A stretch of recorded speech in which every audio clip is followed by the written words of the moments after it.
muchachos.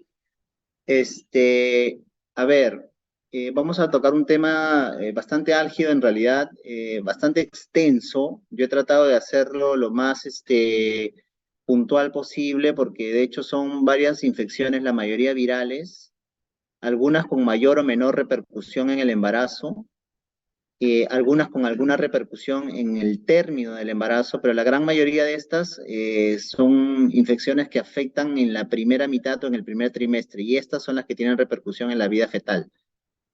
No vamos a hablar de todas, vamos a hablar de alguna de ellas. Entre las que vamos a tocar está toxoplasmosis, rubiola, citomegalovirus, herpes y varicela, que yo considero son las más frecuentes. Epstein-Barr, por ahí que no es tan frecuente. Sífilis es un tema totalmente aparte, pero ya está casi erradicándose porque el tratamiento de la sífilis ya está masificado.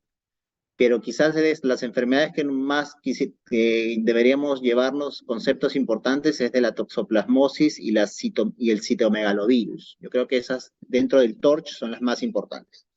Entonces, el TORCH es el acrónimo de un grupo de enfermedades infecciosas, como les dije, mayormente virales, más no solamente virales, porque la toxoplasmosis es causada por un parásito, que pueden producir defectos congénitos graves, graves en la medida en la semana que se presenten, casi siempre en las primeras 20 semanas, ¿ya?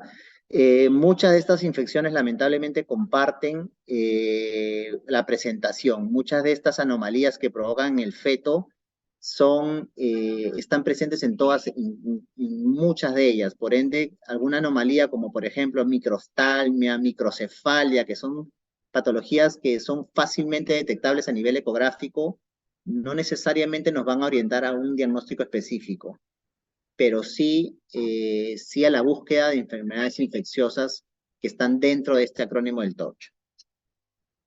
Acá están lo que más o menos vamos a tocar: toxoplasmosis, Epstein-Barr no, ya les dije, varicela sí, rubiola, citomegalovirus y herpes simple, tanto 1 y 2. Esas son las enfermedades que vamos a tocar. Algunas patologías frecuentes a las cuales están asociadas, como les dije, no de manera específica. Microcefalia está en casi todas, hidrocefalia, calcificaciones también, en toxoplasma, en citomega, catarata también, en toxoplasmosis, en citomegalovirus, en rubiola, la cardiomegalia principalmente en rubiola, insuficiencia cardíaca en rubiola, la meningitis puede estar casi en todas. Y bueno, vamos a ir tocando algunas de ellas y se van a ir dando cuenta de los que les menciono. Comenzamos con la toxoplasmosis. La toxoplasmosis, miren estos datos, son unos datos, si bien lo he sacado de algunas revisiones americanas, pero nos habla de datos, nos tiene datos importantes. Se considera la principal causa de muerte atribuida a enfermedades transmitidas por alimentos en los Estados Unidos. Recordarles, y en las diapositivas que vienen, la toxoplasmosis, siempre que hablan de toxoplasmosis los relacionamos a los gatos, pero en las diapositivas que vienen nos vamos a ir dando cuenta que no solamente es por el tema de los gatos son una de las formas de contagio, pero no necesariamente el no tener un gato va a hacer que no nos podamos contagiar de toxoplasmosis, porque el contagio va mucho más allá de tener o no tener un gato. Hay genotipos de esto, el que tenemos en Sudamérica es el 1 y el 3, y lamentablemente son los más severos, son los que están más asociados a lesiones neurológicas, principalmente neurológicas. La cero prevalencia, esto quiere decir, para aquel que no lo entienda, son aquellas que son positivas de población en general, ¿no? Se hace un screening y se determina de la población de mujeres entre 15 y 44 que el 9% de la población ya es cero positiva. Eso quiere decir que ya hizo el cuadro de toxoplasmosis, lo cual es bueno o malo, pues es bueno. Es bueno porque la toxoplasmosis genera afectación fetal en la primoinfección. Entonces, si todas las mujeres ya hubieran adquirido toxoplasmosis, probablemente la toxoplasmosis congénita quedaría erradicada del todo. En los países industriales desarrollados incluso se ha hecho también un dosaje de esto y se ha determinado que el 10 al 50% de los adultos, aquí ya no discriminan entre hombres y mujeres, simplemente adultos entre 15 y 45 ya tienen cero prevalencia, ya son positivos para la infección de Toxoplasma gondii. Entonces, como vemos, es una infección bastante frecuente que la tenemos incluso probablemente hasta nosotros mismos, porque cursa asintomática. En aquellas personas que son inmunocompetentes son asintomáticas, muchas veces no nos damos ni cuenta que la hemos adquirido. ¿En quiénes se vuelve sintomática? En los pacientes que están con su inmunidad inmunocomprometida, por ejemplo, los pacientes con VIH. Acá vemos la cero prevalencia en diferentes lugares. Vemos que en Estados Unidos, como vimos en la diapositiva anterior, es del 9%, pero miren, en Francia va hasta el 44%, en Trinidad y Tobago 39%, no sé cómo estamos en Perú, pero vemos que hay una prevalencia bastante marcada en diferentes poblaciones a nivel mundial. Esta es una diapositiva que la puse porque habla de la infección primaria. Recuerden que la toxoplasmosis es un problema cuando la adquieren por primera vez en el embarazo. Hay poquísimos casos reportados de reactivación de toxoplasmosis, o sea, casi siempre es un problema que genera problemas en el feto, afectación fetal, pero cuando se adquiere por primera vez. Se han documentado uno que otro caso de reactivación de la toxoplasmosis, pero casi siempre son en pacientes inmunocomprometidas. Por ejemplo, pacientes con VIH que gestaron y que ya teniendo el parásito dentro de ellas, a través de la formación de unos quistes, que ahí les voy a explicar que son los quistes tisulares, conteniendo bradizoitos, estos se reactivan y se transforman en taquizoitos y hay una diseminación a la placenta y el feto. Pero son casos rarísimos, realmente no está totalmente todo documentado esto, así que el gran problema son aquellas mujeres seronegativas, aquellas que nunca han tenido toxoplasmosis, y vemos que de por cada 1000 gestantes, en Estados Unidos hay 0,2, eso quiere decir 2 por cada 10.000, o sea, de hecho es bajo, no es tan alto. En Francia sí hay 2,1 por cada 1000. Esta la puse porque me parece importante y resume lo que dicen un par de diapositivas adelante. En la toxoplasmosis, como en casi todas las enfermedades en el TORCH, el problema es el primer trimestre. En el primer trimestre, como ustedes ven acá, ¿se ve mi puntero? ¿Sí, no? Muchachos, ¿se ve mi puntero? Sí, doctor, sí se Sí, puede ver. doctor. Sí se ve, Ok. doctor. Entonces, si acá ustedes pueden ver, dice riesgo de infección congénita, ¿ok? Del 0 a 100. Y estas son las semanas. Entonces, esta curva, que va de manera creciente, ustedes ven que llega a ser bastante alta, casi al 80% a las 40 semanas. Esta es la curva de infección congénita, de infección, que no es lo mismo que afectación.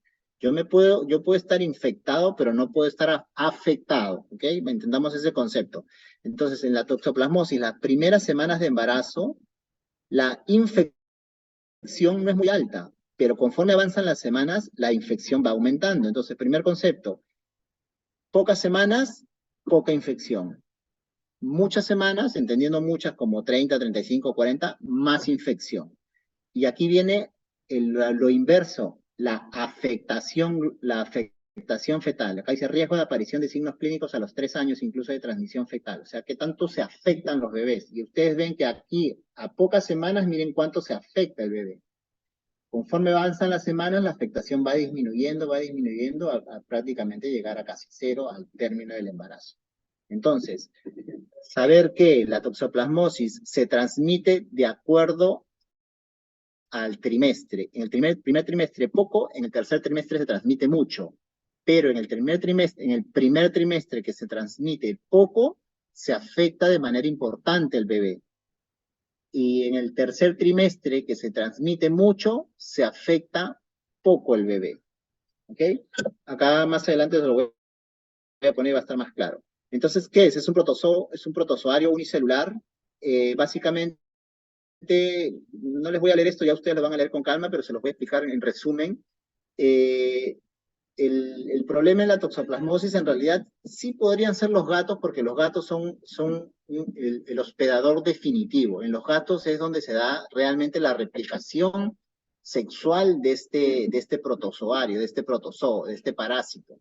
Entonces, ¿qué pasa en el gato? El gato se contamina con el toxoplasma, este toxoplasma se multiplica a nivel intestinal y forma unos ooquistes, pero que todavía no son infectantes, se llaman ooquistes inmaduros o ooquistes no esporulados.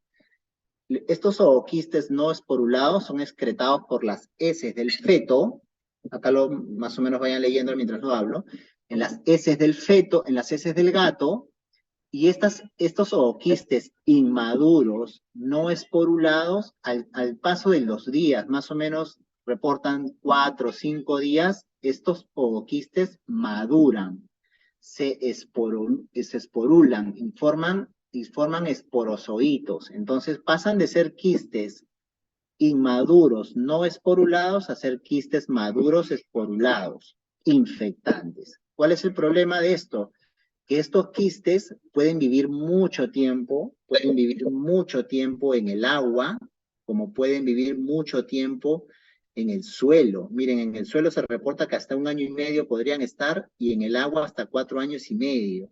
Entonces, los gatos son un problema. Los gatos son un problema en la medida que tengamos unos gatos, primero, abandonados en casa, que consuman alimentos por ahí, roedores, aves, gatos callejeros, que los tengamos en un área donde defequen y ni siquiera limpiemos cada 2 días, cada día, diario, porque si la persona que tuviera gatos hiciera un aseo de todas las heces del gato, descontamine el ambiente, no habría problema, porque estos zooquistes se eliminarían cuando son aún no infectantes. Pero si tenemos un ambiente donde el gato defeca y limpian cada semana, cada 2 semanas, obviamente ya todo ese ambiente tiene quistes maduros, porque recuerden que en 4 a 5 días estos quistes maduros se vuelven infectantes.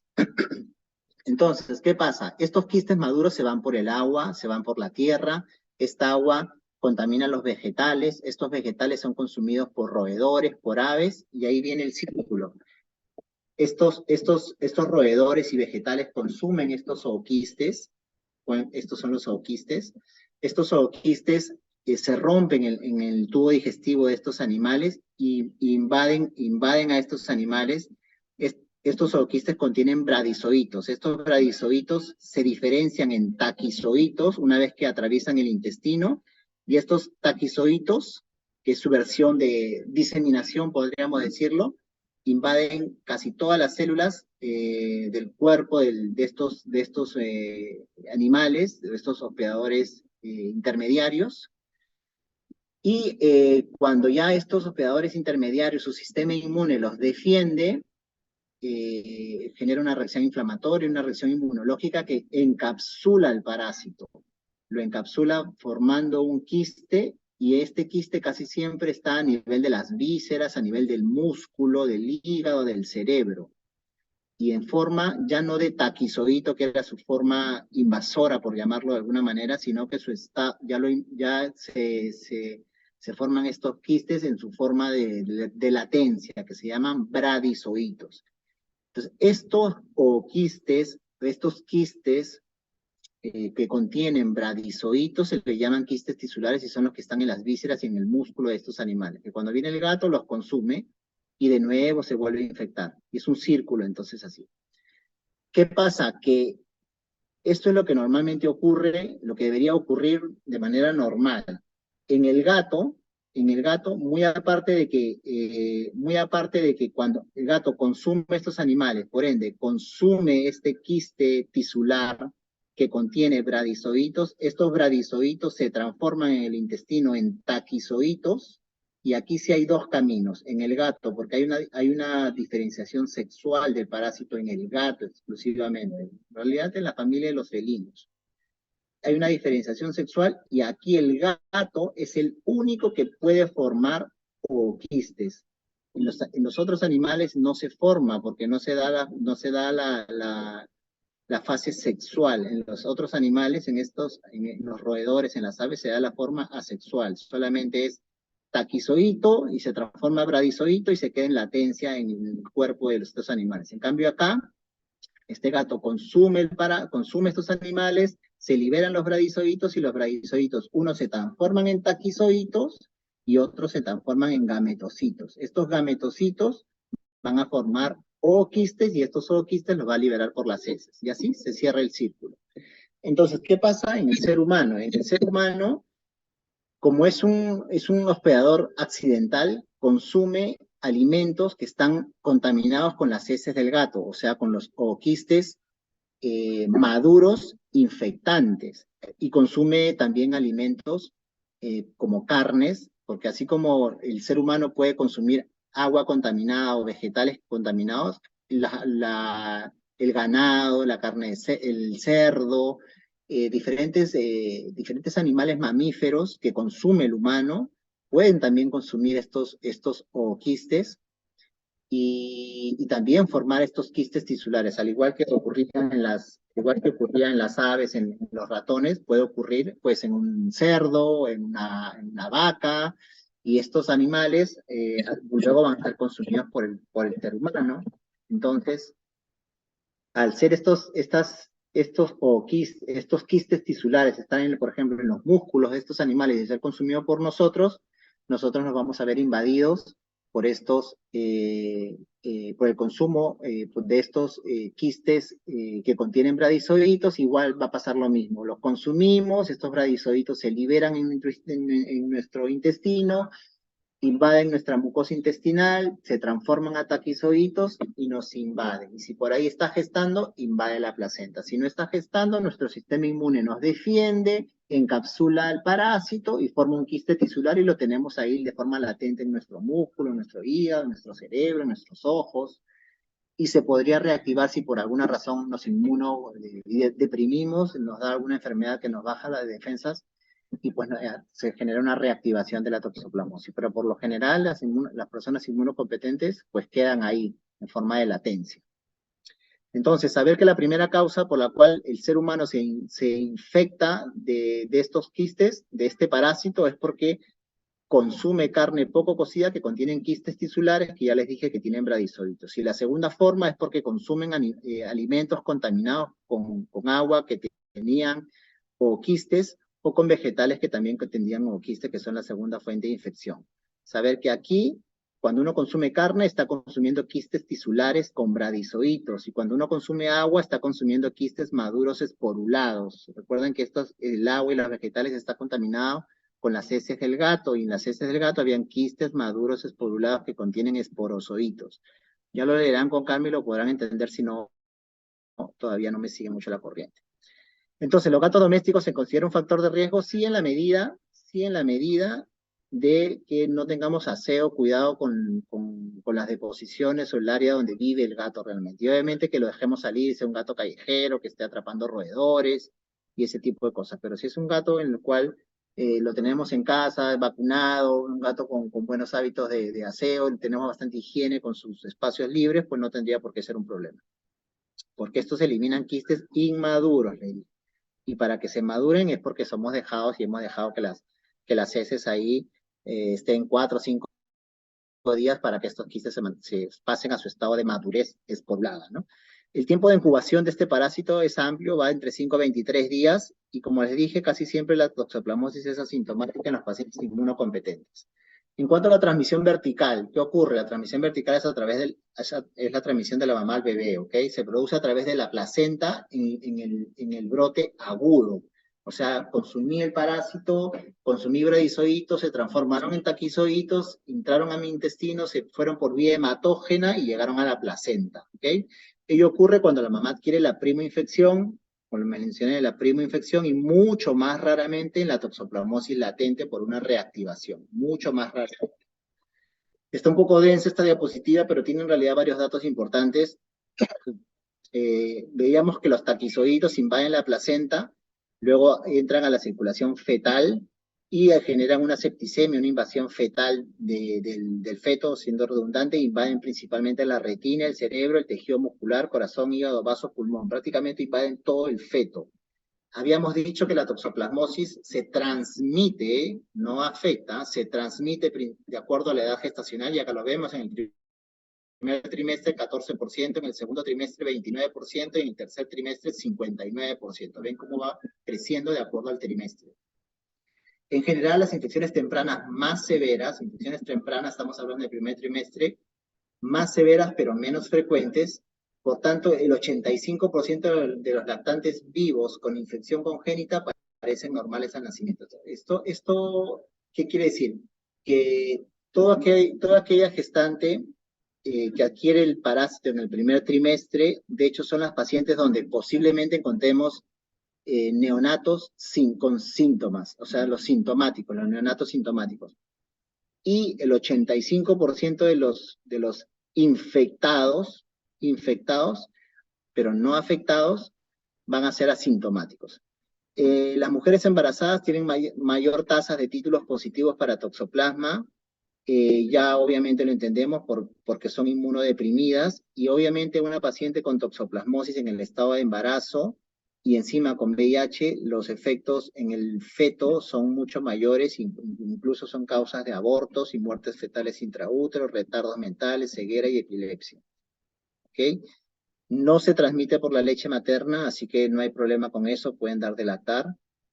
La probabilidad de infección congénita es nula en hijos de mujeres con anticuerpos e inmunidad. Por eso que les decía que aquella paciente que ya le dio toxoplasmosis a los 20 y se embarazó a los 25, pues no pasa nada. No pasa nada porque la paciente ya está inmune. No va a haber infección primaria. A lo mucho podría haber una reactivación si la paciente, no sé, pues entra en un cuadro depresivo, intento de suicidio, baja su inmunidad de tal manera, se reactiva, pero así se haya reactivado, es tan improbable que esto genere infección congénita. O sea, la reactivación está muy poco asociada a infección congénita, en el caso hipotético que pueda ocurrir, ¿no? Saber también que la mamá pasa inmunoglobulinas G al feto. Esto es importante saberlo porque en el recién nacido que nosotros quisiéramos descartar toxoplasmosis, le vamos a pedir inmunoglobulina G, y esta inmunoglobulina G, si es materna, va a ir decreciendo conforme avancen los meses, al punto que a los 12 meses ya no tiene que haber inmunoglobulina G. Pero si esta inmunoglobulina G persiste en el tiempo, en meses, sí, de hecho, estamos hablando de un RN infectado porque esa inmunoglobulina G es del propio feto, ¿verdad? Del propio neonato. Este es un cuadro que resume más o menos lo que les decía. La edad gestacional menos de 14 semanas. Miren, la transmisión es baja.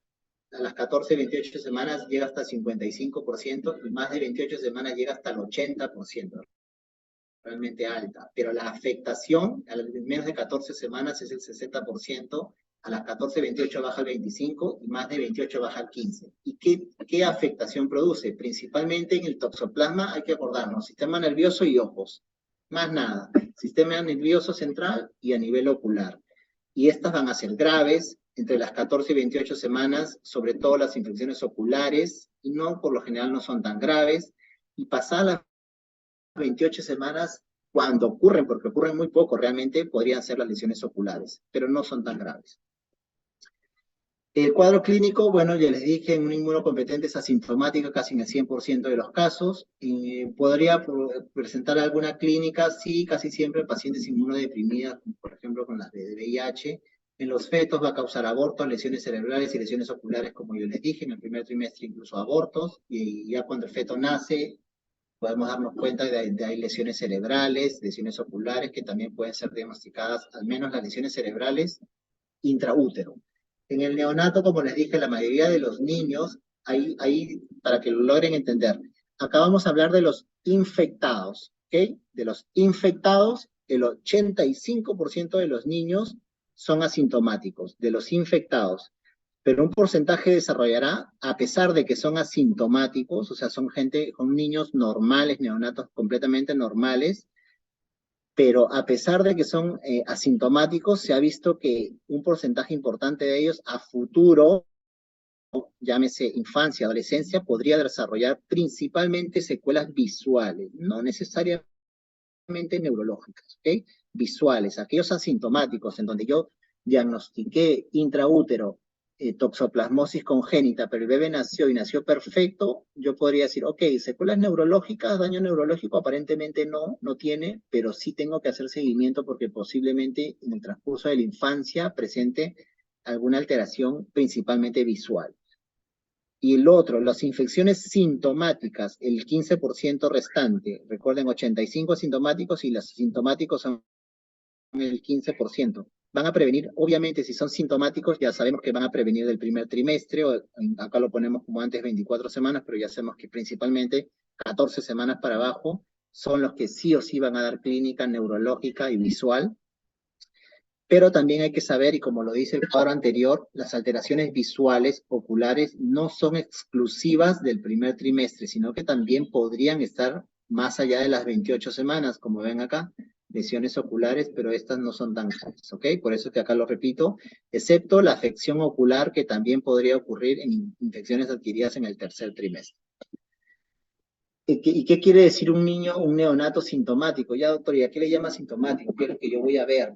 Bueno, hay una tetrada, se llama tetrada de Sabin, que es básicamente, me acuerdo de esto porque me lo preguntaron en mi época de, no me acuerdo si fue el examen de residentado o el ENAM, pero me acuerdo clarísimo que me preguntaron la tetrada de Sabin, que,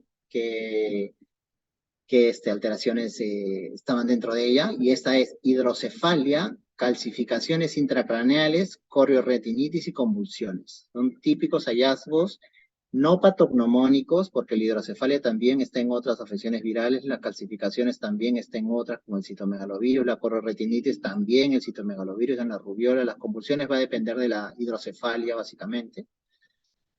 Pero bueno, la tetrada de Sabin la ponen como una tetrada típica de la toxoplasmosis, incluye estas cuatro cosas. Saber también que el 4% de ese 15% de los infectados sintomáticos, de ese 15% de los infectados sintomáticos, van a presentar estas alteraciones, y de este 15%, el 4% va a presentar secuelas neurológicas permanentes, incluso muerte y ceguera bilateral.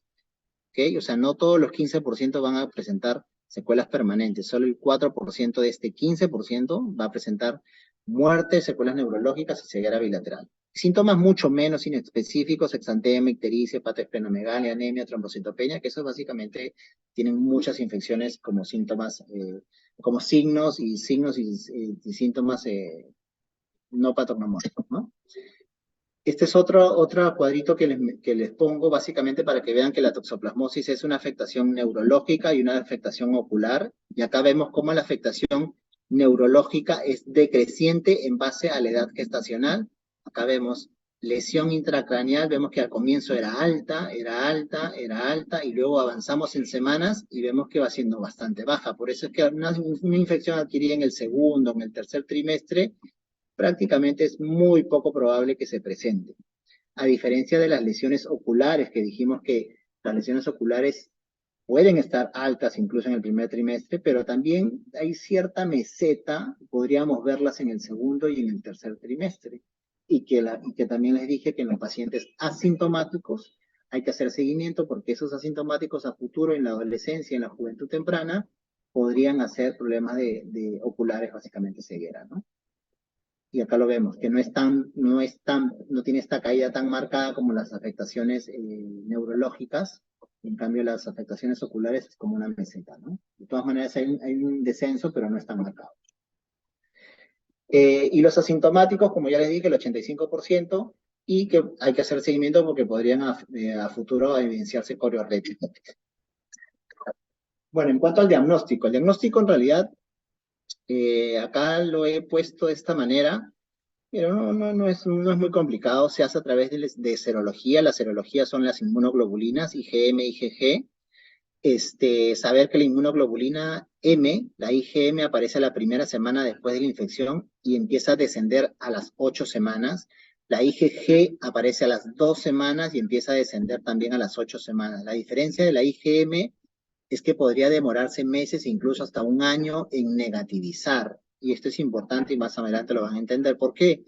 En cambio, la IgG, si bien aparece a la segunda semana, empieza a descender a las 8 semanas, pero se va a mantener positiva toda la vida. Es la que nos va a indicar si ese paciente tuvo o no tuvo toxoplasmosis a los 15, a los 20, a los 30, a los 40, porque va a mantenerse positiva siempre.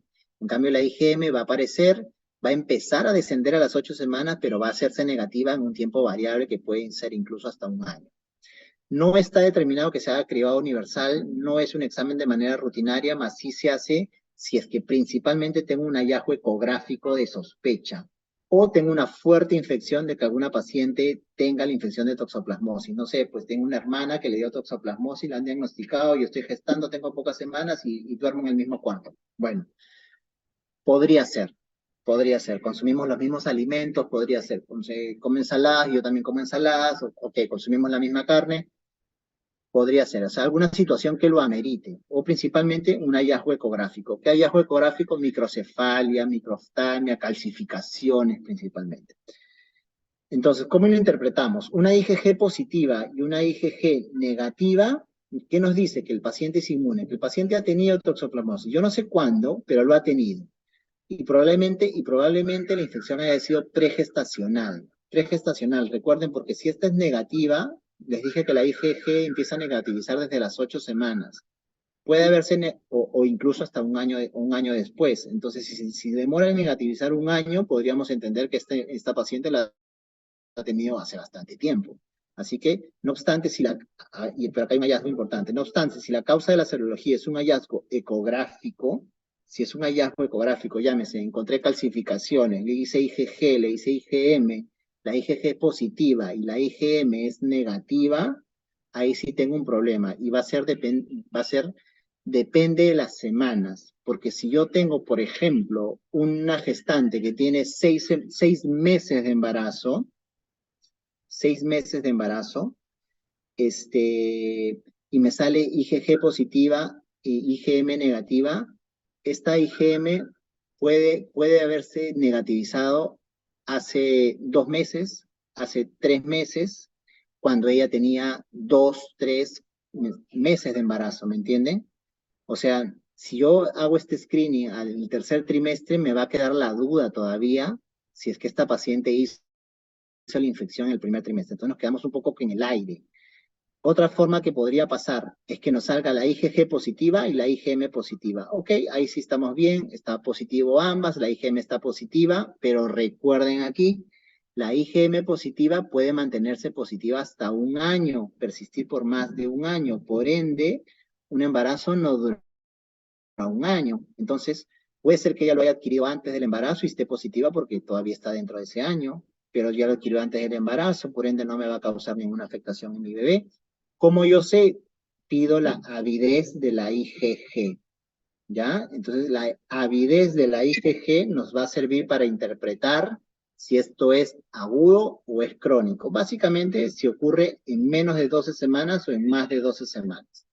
Entonces, la avidez de la IgG es el parámetro que mejor se correlaciona con el inicio de la enfermedad, o sea, con la agudeza. Una baja avidez de la IgG, que se entiende en menos del 20%, nos dice que la infección probablemente tiene menos de 12 semanas, o sea, menos de 3 meses. Por ende, si mi gestante tiene 5 meses, tiene menos de 3 meses, esta paciente lo adquirió a los 2, 3 meses. Por ende, hay riesgo altísimo. Por ende, hasta tratamiento debería ofrecer.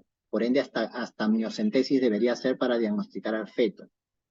Si tengo una IgG con una avidez intermedia, nos dice que la infección tiene más de 12 meses. Si tiene una avidez elevada, más del 30%, tiene más de 20 semanas, más de 12 semanas, tiene más de 20 semanas, y la avidez es muy elevada, más de 45%, tiene una infección de más de 40 semanas. Entonces, la avidez de la IgG nos va a servir para más o menos saber en qué tiempo puede estar o puede haberse infectado esta paciente. No, la IgM es un parámetro que nos marca agudeza, pero no nos dice desde hace cuánto, porque puede estar positiva hasta un año. Más nos sirve la avidez de la IgG. ¿Cómo diagnostico al feto? Porque habíamos visto la infección materna. Ahora, ok, ya, tengo positivo mi IgM, mi IgG, la avidez es baja, ok, esto es agudo. Quiero diagnosticar al feto, perfecto. Hago amniocentesis y se hace PCR. Esto tiene una alta sensibilidad y especificidad, incluso miren, al 100%, y se hace a partir de las 18 semanas, pero 4 semanas después de la infección aguda de la mujer. No se hace en el momento del diagnóstico. Uno tiene que hacer un cálculo de más o menos cuándo puede haber adquirido la infección, y pasadas las 4 semanas sí llega a tener valores altísimos de predicción. Es necesario, acá dice, es necesario cuando la serología de la gestante es indicativa de infección durante el embarazo o poco antes, cuando se detecte daño fetal por ecografía. Obviamente, pues no, si yo tengo signos ecográficos de sospecha y encima tengo una IgG positiva, una IgM positiva, una baja avidez, obviamente tengo que hacer mi amniocentesis. Al igual que si así tuviera una IgM negativa, porque les dije que también la IgM, si bien se puede negativizar en un año, pero también se puede negativizar pronto, llámese 2 meses, 3 meses. Si yo tengo una gestante, como les dije, de 5 meses, con IgG positiva, IgM negativa, de repente hace 2 meses se le ha negativizado la IgM, y eso quiere decir que la paciente lo adquirió el virus, lo adquirió el parásito a los 2 meses, a los 3 meses, por ende, valdría la pena hacer amniocentesis. Acá de hecho hay que tener una capacidad de análisis para poder direccionar correctamente el procedimiento de amniocentesis para PCR, para toxoplasma, ¿no? Esto ya lo van a revisar con calma, pero básicamente es lo que les he dicho, cómo se diagnostica la mamá usando IgM, IgG, incluso acá se puede usar IgA, que también es algo muy similar a interpretación con la IgM. Acá está la avidez, cómo se interpreta la avidez de la IgG en el feto a través del líquido amniótico con el PCR, cuando es positivo o negativo. En el recién nacido, cómo se diagnostica también con IgG, IgM, IgA, o también con PCR, y en la placenta a través del PCR. Es un poco repitiendo lo que ya les he mencionado, pero sí les recomiendo que lo lean, que por ahí les puede salir una pregunta. Básicamente igual, diferentes modelos de qué nos podría tocar, positivo, negativo para IgM, IgG, positivo, negativo, positivo, ya lo leen con calma, pero es muy parecido a lo que ya les he mencionado. El tratamiento, ¿a quiénes? Siempre que haya sospecha serológica, o sea, lo que hemos mencionado, la IgG de baja avidez, positiva, la IgG, la IgM, hallazgos ecográficos de sospecha, hay que dar tratamiento de manera inmediata, tratamiento antibiótico lo antes posible. Se dice que si este es en las primeras 3 semanas, pues tiene un importante efecto beneficioso en la transmisión del feto, así que mientras más pronto se inicie el tratamiento, pues mejor. El tratamiento debe hacerse, o sea, yo tengo positividad serológica, tengo IgG, IgM, baja avidez, ok, comienzo mi tratamiento de inmediato, lo más rápido posible. Seguido, hago mi amniocentesis. Si hago mi amniocentesis, recordar que tiene que tener más de 18 semanas y haber pasado más de 4 semanas de mi sospecha desde cuándo puede haber iniciado la enfermedad, ¿verdad? 18 meses para hacer la amnio y 4 semanas después de la infección materna. Hago mi amniocentesis y acá viene el tema, ¿no? Si mi amniocentesis, si mi PCR en líquido amniótico es negativo y se han cumplido por lo menos 4 semanas de tratamiento, se puede valorar suspender el tratamiento, porque no hay transmisión al feto, exceptuando en aquellas pacientes donde hay una seroconversión documentada durante la gestación en la que está indicado mantener el tratamiento hasta el parto para evitar la transmisión vertical tardía. O sea, en aquellas donde yo estoy 100% segura que esta paciente antes del embarazo era negativa y actualmente es positiva durante el embarazo y más aún en las primeras meses de embarazo, a pesar de tener un PCR negativo, podría yo mantener mi tratamiento hasta el término del embarazo, hasta el momento del parto, ¿ok? Obviamente, si mi PCR me sale negativo y ya cumplió 4 semanas con tratamiento, pues podría considerar suspenderlo. Pero si yo tengo la certeza de que esta paciente se ha infectado en el primer trimestre, es una paciente de mucho riesgo, pero el PCR me ha salido negativo, podría yo mantenerlo, pues no va a pasar nada. Es como actuar por exceso que dejar de actuar por defecto, ¿me entienden? O sea, mejor es dar que no dar. El tratamiento es con inspiramicina, 1 gramo cada 8 horas, es el tratamiento ideal, se puede usar sin ningún problema en los 3 trimestres en realidad, no es teratogénico, es parasiticida leve, se acumula en la placenta, pero en realidad se transmite poco a nivel transplacentario, es en el de elección mientras no tengamos un diagnóstico certero del líquido amniótico, de la amniocentesis. Una vez que yo tengo mi resultado de amniocentesis y me sale positivo, paso de inmediato a este esquema triple, que es pirametamida, sulfadiacina y ácido folínico, siempre y cuando esté más allá de las 14 semanas. Si tengo menos de 14 semanas, nada, tengo que continuar con espiramicina. Pero si tengo más de 14 semanas, paso a este esquema que es el ideal porque tiene un efecto parasiticida mucho mayor que la espiramicina. Es ideal, como les dije, en gestantes pasadas las 14 semanas y en aquellas con cero conversión documentada. O sea, como les dije, en aquellas que eran negativas y yo estoy 1000% seguro que se han positivizado con el embarazo, este es el mejor esquema siempre y cuando tenga más de 14 semanas. Y también es el mejor esquema en aquellas pacientes con más de 32 semanas porque es el mejor esquema para disminuir la transmisión vertical. Es el mejor esquema para disminuir la transmisión vertical si bien sabemos que la transmisión en el tercer trimestre puede ser alta, pero la afectación es baja, si nosotros quisiéramos disminuir, así sea baja los riesgos de lesión fetal, si quisiéramos disminuir la transmisión, pues este es el esquema ideal, ¿ya? Ya sabemos que en el tercer trimestre sin riesgo de lesión neurológica, pero con riesgo de lesiones oculares. Habíamos dicho que en el tercer trimestre las lesiones oculares persistían. Entonces, en resumen, la espiramicina es el tratamiento cuando tengo serología positiva, no me importa el trimestre, lo doy, no hay problema, no es teratogénico. Hago mi amniocentesis me sale positiva, pues sí o sí tengo que usar este esquema y mantenerlo hasta el término del embarazo.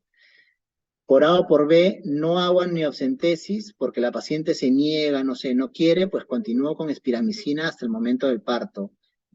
Estoy en el segundo trimestre, pues tengo para elegir los dos esquemas, pues elijo mejor este, porque este es el más efectivo, es el más parasiticida que hay en vez de la espiramicina. Y si tengo una infección que la diagnostiqué más allá de 32 semanas y yo quiero evitar que se contagie el bebé, porque sé que si hay infección neonatal, fetal, este bebé podría tener en la época de la infancia, de la adolescencia, problemas oculares, pues prefiero este esquema también, ¿ya?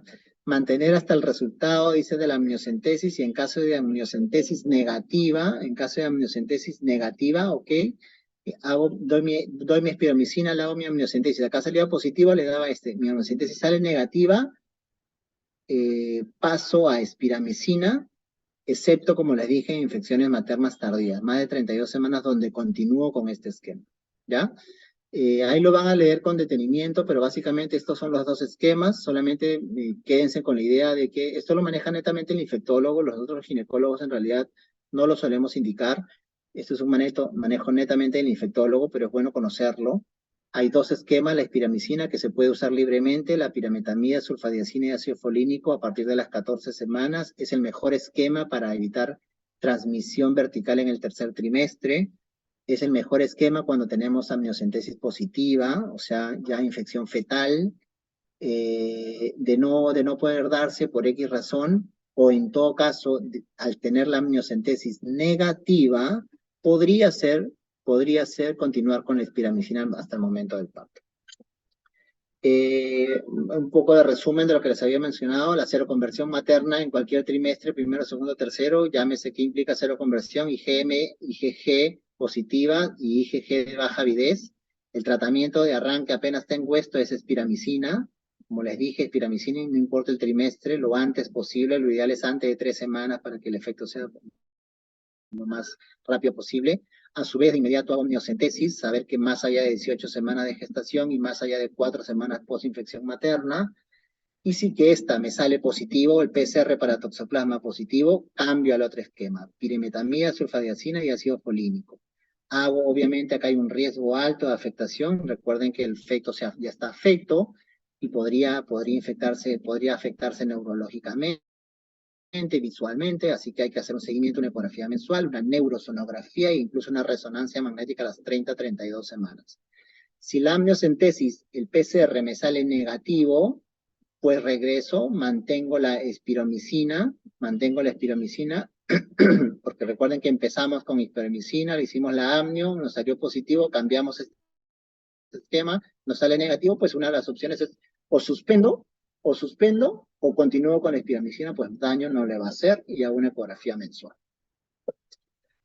Marcadores ecográficos. ¿Qué marcadores podríamos encontrar? Básicamente ventriculomegalia, calcificaciones son lo que podríamos encontrar. Más rara vez porencefalia. Porencefalia son lesiones quísticas a nivel del parénquima cerebral secundarias a hemorragias, a licuefacción del tejido cerebral. Se forman lesiones quísticas a nivel del parénquima. La hidranencefalia, que es cuando hay una lisis de toda la corteza cerebral y toda la cabeza está llena de líquido.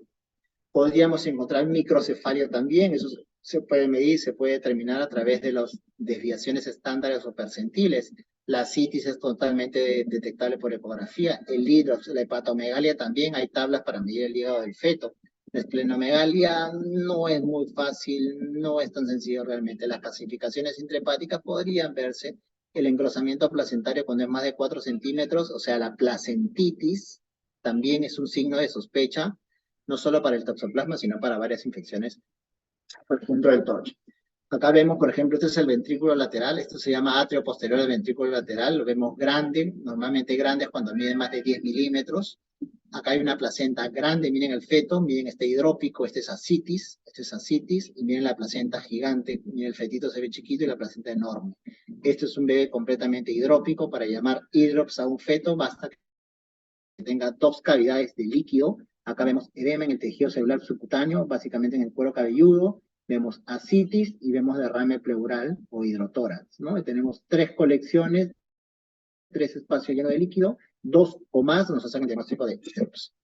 De nuevo, la ventrículomegalia, la medición de los atrios posteriores, este es el atrio posterior del ventrículo lateral, este es el atrio anterior, acá las calcificaciones son un corte parasagital de la cabecita del bebé, este es un corte coronal de los ventrículos laterales en las astas anteriores y vemos estas imágenes hiperrefringentes, las calcificaciones, ¿no? Entonces son signos ecográficos de sospecha de toxoplasmosis.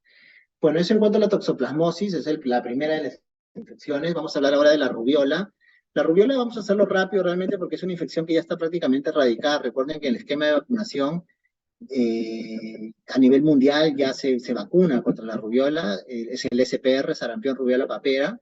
Así que es una enfermedad que prácticamente está erradicada, pero hay que conocerla porque todavía en países poco desarrollados, donde los sistemas de salud todavía no son al 100% eficientes, podríamos encontrar un caso de rubiola y que pues conocerla, ¿no? Es una enfermedad básicamente de transmisión respiratoria, que acá sí no tiene nada que ver la agua, el alimento, las comidas, las carnes, no, están netamente respiratorias, son virus RNA de la familia Tobacillidea. A diferencia de la toxoplasmosis, que su tiempo de incubación era 5-23, acá su tiempo de incubación es 12-23 días.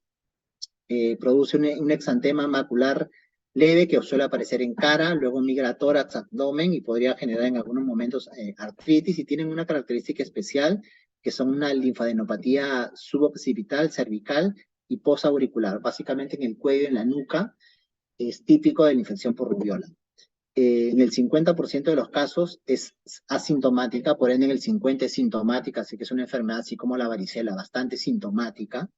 La viremia y el periodo de infectividad es más o menos 7 días antes del brote exantemático hasta 7 días después del brote. Y como les dije, los programas de vacunación prácticamente han erradicado la aparición de la misma. A diferencia de la toxoplasmosis, la afectación, la transmisión, la infección a menos semanas es alta.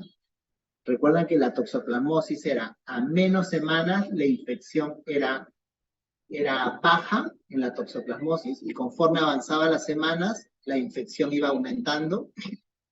Aquí, a menos semanas, la infección es alta, pero no solamente la infección, sino también la afectación del bebé es alta. La afectación, rubiola congénita, 80-90%. O sea, la rubiola en el primer trimestre es fatal. Es fatal, tanto así que muchas guías europeas la ponen como una de las indicaciones de interrupción legal del embarazo, porque es una afectación, es altamente contagiosa para el bebé, pero no solamente lo infecta, sino que también lo afecta, lo malforma. Pero esto, a medida que avanzan las semanas, va disminuyendo. Miren, entre las 12 y 16 semanas la transmisión bajó al 55%, entre las 16 y las 20 bajó al 25%, y la afectación disminuyó también, miren, del 80 al 90%, o sea, casi todos en el primer trimestre estaban infectados, habían malformaciones, hacía un síndrome de rubiola congénita. A las 12 y 16 bajó al 30-35%, y entre las 16 y 20, 0%. Puede haber transmisión, infección, pero ya no afectación. ¿Cuáles son las alteraciones? Algunas de ellas muy parecidas a toxoplasmosis. Recuerden que la toxoplasmosis tenía coloretinitis, acá también tiene afectaciones oculares, pero aquí sí tiene algo típico, que es las afectaciones cardiovasculares, las estenosis aórtica, las estenosis pulmonar, los CID, la persistencia de ductus arterioso, afectaciones cardiovasculares, algunas más serias que otras, pueden ocurrir cuando esta es en el primer trimestre. Defectos oculares, sordera, la sordera también es frecuente con la rubiola, el retardo psicomotor y el aborto. Conforme avanzamos en semanas, la sordera puede ser lo que mayormente persiste, así como en la toxoplasmosis persistía en trimestres la afectación ocular, la corioretinitis. En la rubiola lo que persiste es la sordera, pero ya en probabilidades mínimas, ¿no? Conforme más semanas, el riesgo se hace mínimo en sordera, entre 12 y 16, una sordera uniobilateral, retinopatía, microcefalia ocasionalmente. Entonces, lo que hay que tener en cuenta acá con la rubiola, a diferencia de la toxoplasma, es que la infección es alta en el primer trimestre y la afectación también es alta. Y tiene lesiones agregadas como las cardiovasculares principalmente, oculares, auditivas, de retardo psicomotor y abortos. Acá también tienen una triada, así como la triada de Sabin en toxoplasma, que existe la triada de Gregg. E incluso le han agregado un parámetro que le llaman tetrada de Gregg. ¿Y qué implica? Microcefalia, cardiopatía, catarata y sordera. Sordera. Aquí faltaría agregarle la sordera para hacer la tetrada de Gregg. ¿Cómo se hace el diagnóstico en rubiola? Igual, con IgG, con IgM, muy parecido en realidad a la toxoplasmosis. En la toxoplasmosis aparecía la primera semana, la IgM acá aparece a las 3 a 6 días. Esta puede desaparecer y empezar a bajar a las 8 semanas y persistir un tiempo más, no tanto como en la toxoplasmosis, que se puede ir hasta un año, pero puede persistir un tiempo más. La IgG aparece entre el 7º y 9º día, llámese segunda semana, y obviamente persiste toda la vida, pero en rangos bajos. Igual, se usa la IgG de avidez, la avidez de la IgG para determinar la agudeza, para que nos pueda determinar. Recuerden que la baja avidez es de menos de 12 semanas, que es básicamente 3 meses, y la alta avidez nos habla de que es una infección de más de 3 meses, o más de 12 semanas. También, como es una infección netamente respiratoria, se hace el diagnóstico a través de PCR, un hisopado faríngeo. Este hisopado faríngeo, a diferencia de la serología, que hay que esperar que aparezca el exantema, cuando nosotros tenemos un antecedente, por ahí un diagnóstico de rubiola y una gestante por ahí, y queremos saber si esta gestante, a pesar de no tener ninguna mácula, ningún exantema en el cuerpo, podríamos hacerle un hisopado faríngeo porque este ya está positivo una semana antes y hasta 2 semanas después del exantema. Así que esas son las formas a través de serología y a través de PCR del hisopado faríngeo. ¿Cómo hago el diagnóstico fetal? Bueno, como les dije, no interesa mucho hacer el diagnóstico en el primer trimestre por la alta mortalidad que tiene, la alta consecuencia de alteraciones fetales, por ende la interrupción legal del embarazo es una de las opciones. Interrupción legal del embarazo es una de las opciones cuando la infección ha sido adquirida en el primer trimestre, llámese menos de 12 semanas. Entonces, ¿a quién vale la pena diagnosticar? Aquellas que están por encima de las 12. Una prima infección materna entre las 12 y las 20, obviamente tengo que hacer amniocentesis para hacer PCR de RNA viral de rubiola. ¿Okay? PCR dirigido para rubiola en líquido amniótico. Aquellas en las que la infección ha sido entre las 12 y las 20, en aquellas en donde no tengo una certeza de la infección materna, me sale la IgM, la IgG positiva y la avidez me sale medio que intermedia, ¿no? Medio que estoy dudoso. O me sale la IgG positiva y la IgM negativa, entonces puede ser que la IgM se haya negativizado rápido, pero igual tengo mis dudas, pues acá también valdría la pena hacer una amniocentesis. En los casos de reinfección, en realidad la transmisión es muy baja, así que aquí no valdría mucho la pena, pero bueno, está reportada como una de las posibles indicaciones de amnio. Y los marcadores ecográficos, como les dije, ¿no? Cardiopatías, microcefalia, estenosis aórtica, pulmonar, que se pueden diagnosticar ecográficamente, CIDs y demás. ¿Cómo hago el diagnóstico fetal? Ya les dije, con amniocentesis, al igual que la toxoplasmosis, a partir de las 18 semanas y a partir de las 6 semanas. En la toxoplasmosis las guías nos hablan de 18 semanas de embarazo y 4 semanas post-infección materna. Aquí para rubiola nos mencionan 18 semanas y 6 semanas después de la infección materna.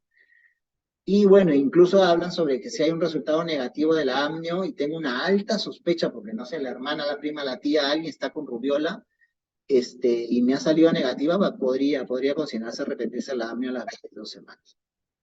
Marcadores ecográficos, como les dije, microcefalia, 3 desviaciones estándar, diagnosticamos microcefalia. La catarata se puede diagnosticar por hidrocefalia, los cristalinos se pueden ver por ecografía y si los vemos brillosos, blancos, ecogénicos, estamos hablando de catarata. La microoftalmia se puede diagnosticar por ecografía, se puede medir el globo ocular, llevar a Z-score y determinar si está grande o pequeño, la hepatomegalia también, hay tablas para esto, la esplenomegalia, el RCIU se puede diagnosticar, claro que sí. Y bueno, los hidrops secundarios a cardiopatía, ¿no? Una cardiopatía siempre te va a llevar a un hidrop si es que es una cardiopatía moderada severa.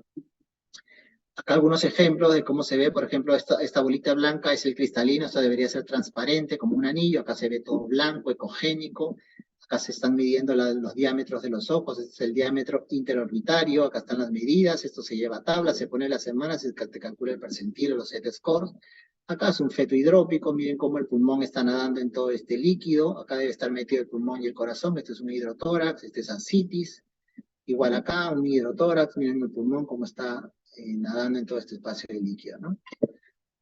Las cardiopatías, básicamente lo he puesto para que sepan cómo se diagnostica esta es una estenosis pulmonar, esto se llama arteria pulmonar, la pulmonar derecha, la pulmonar izquierda, y acá está una válvula que está cerrada, no se abre, esto nos habla de una estenosis que puede ser leve, moderada o severa, igual esto se mide, se lleva a tablas.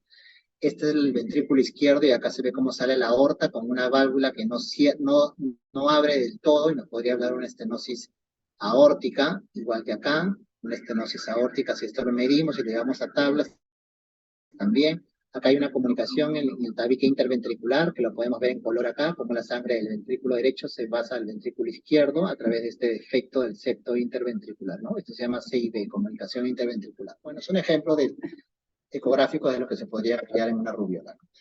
Pasamos quizás al tema más relevante dentro del TORCH, es el citomegalovirus junto a la toxoplasmosis, me parece que es lo más importante. El citomegalovirus pertenece a la familia del herpes viridae, es el quinto virus del herpes, se transmite por todo lo que sean secreciones, llámese saliva, orina, líquido seminal, leche materna, transplacentariamente, se transmite por todos lados. El periodo de incubación es largo, a diferencia de los demás, en toxo era 5 a 23 días, en rubiola era 12, 23 días, acá estamos hablando de semanas, 3 a 12 semanas es el periodo de incubación, e incluso la viremia, el tiempo que voy a encontrar yo el virus en el cuerpo, puede ser hasta 3 meses, puede ser hasta 3 meses de largo, lo cual, perdón, Lorito, ya, lo cual puede incluso hacer que pacientes se hayan infectado 1 mes, 2 meses antes de quedar embarazarse y con esta infección pregestacional producir una afección congénita por citomegalovirus, incluso habiendo adquirido el virus antes del embarazo por la viremia persistente que tiene el citomegalovirus.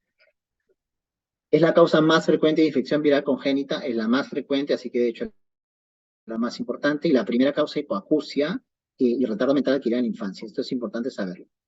Las infecciones neonatales adquiridas en el canal del parto, o sea, si lo adquiero al final del embarazo o a través de la lactancia materna, como ya vimos antes, mientras más al término sea, pues menos relevante es, no tienen efecto en el desarrollo neurológico, más sí, de repente lo que sí se ha visto es que en pacientes que han adquirido citomegalovirus en el tercer trimestre, sí conlleva más riesgo de sepsis, principalmente en los prematuros, ¿no? De menos de 32 semanas. Pero para que no se pierdan estos conceptos, básicamente es igual que la toxoplasmosis. La infección es seria cuando se adquiere al comienzo porque hay afectación fetal. Y cuando se va adquiriendo al final del embarazo, la afectación en el feto la infección va a ser mayor, pero la afectación va a ser menor. Este es un cuadro que resume un poco cómo se llega al diagnóstico y cómo se generan secuelas neurológicas. El diagnóstico de la infección materna va a través de IgG positiva, IgM positiva, igualito. La IgG de avidez, así como estábamos hablando de la rubiola, de baja avidez, la avidez de la IgG, o el PCR también se podría hacer en sangre materna, se podría hacer. Esto positivo nos obliga a hacer una amniocentesis para hacer un PCR, y este se hace a las 6, 7 semanas, ya no como 4 semanas como en la toxo, ya no a las 5 semanas como en la rubiola. Aquí sí se hace a las 6, 7 semanas post-infección materna y pasadas las 21 semanas, ¿eh? Pasadas las 21 semanas para el citomegalovirus. Saber que este virus tiene un tropismo especial por el sistema nervioso central, principalmente genera alteraciones del sistema nervioso central, por ende, siempre que se diagnostique, citomegalovirus congénito con un líquido amniótico, con un PCR positivo, de inmediato este bebé tiene que hacerse una neurosonografía con un neurosonografista, o sea, una ecografía del sistema nervioso central intraútero. Podría hacerse una resonancia fetal también a partir de las 30 a 32 semanas. Saber de que estos bebés infectados tienen unas secuelas neurológicas bastante importantes. Acá lo mencionan entre el 10 al 15%. Esto es lo mismo que ya les mencioné, mayor transmisión a mayor edad, pero menor afectación, igualito que el toxoplasma. El riesgo de transmisión vertical es mayor siempre en la infección primaria, igualito que en el toxoplasma. Cuando es infección primaria, la transmisión va a ser mucho menor, y cuando es infección por reactivación o recurrente, habíamos dicho que en la toxoplasmosis podría haberse casos de reactivación en pacientes inmunodeprimidas. Acá también podría el citomegalovirus reactivarse, pero la transmisión vertical, en sí, la transmisión al bebé, es muy, muy distinta. Miren, pasa del 32% en la infección primaria al 1% en la infección recurrente, o sea, baja de manera importante. Y acá está lo que les decía, debido a la persistencia de la viremia, o sea, qué tanto persiste el virus indetectable, la infección fetal en infecciones perigestacionales, o sea, antes del embarazo, es frecuente por la persistencia de la viremia. Y hay casos descritos de transmisión vertical en infecciones maternas hasta 12 semanas antes de la concepción, o sea, hasta 3 meses antes de haber empezado su embarazo, se infectaron, igual hicieron transmisión vertical. Es un cuadro de cómo se distribuye la transmisión vertical. La infección, cómo se transmite la infección en el primer trimestre, vemos que es ciertamente bajo, incluso pregestacional, acá menciona desde pregestacional, o sea, antes de embarazarse ya tienen un riesgo del 15%. Si ocurrió la infección dentro de los 3 meses, ¿no? Dentro de las 12 semanas. En el primer trimestre sube hasta el 30-35%, en el segundo 40-45%, en el tercero 65-70%, tal cual la toxoplasmosis. Pero la afectación fetal disminuye en el primer trimestre de 25-30, en el segundo baja hasta el 6-17, en el tercer trimestre ya es muy, muy bajo.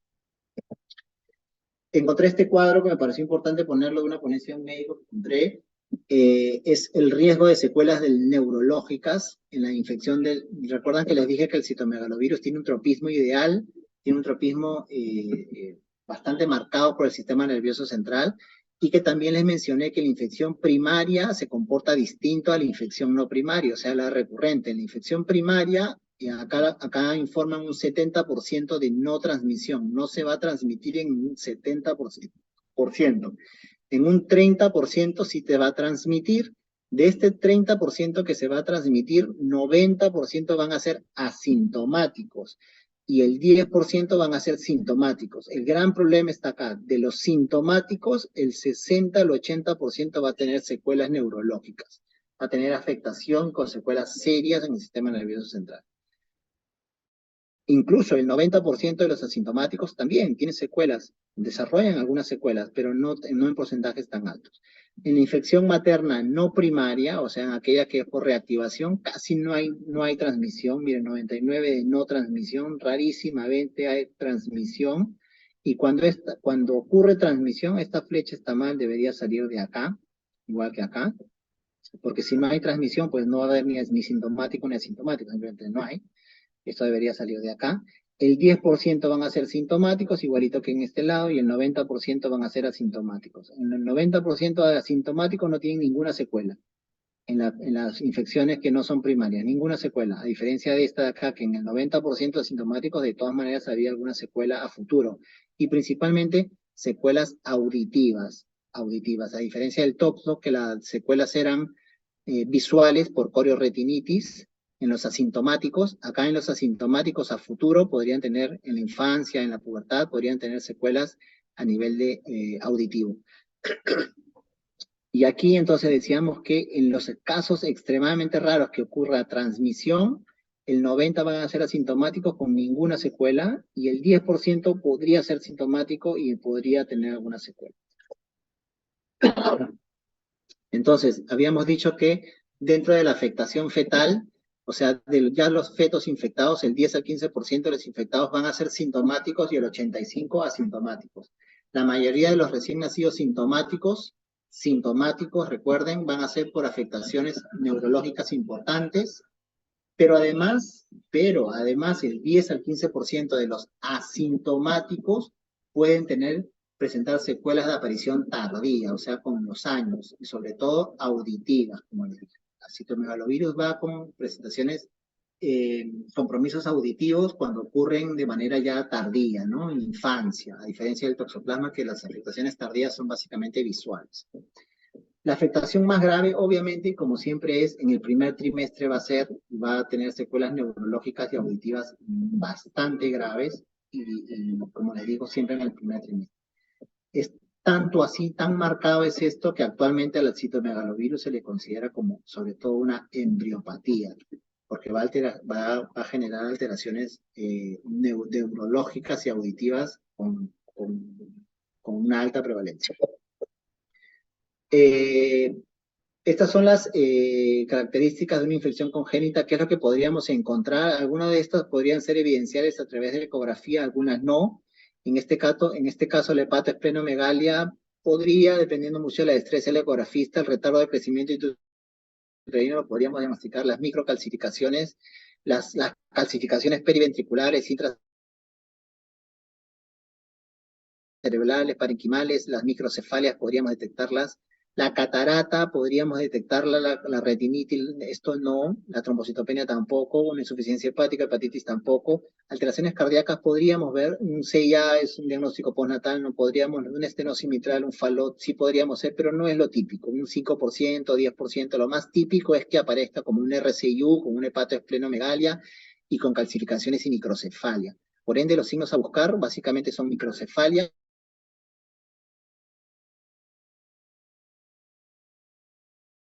calcificaciones intracraneales, y el 10 al 15% de los neonatos son sintomáticos, y a quienes le llamamos sintomáticos, a los que tienen secuelas graves auditivas o visuales o del neurodesarrollo.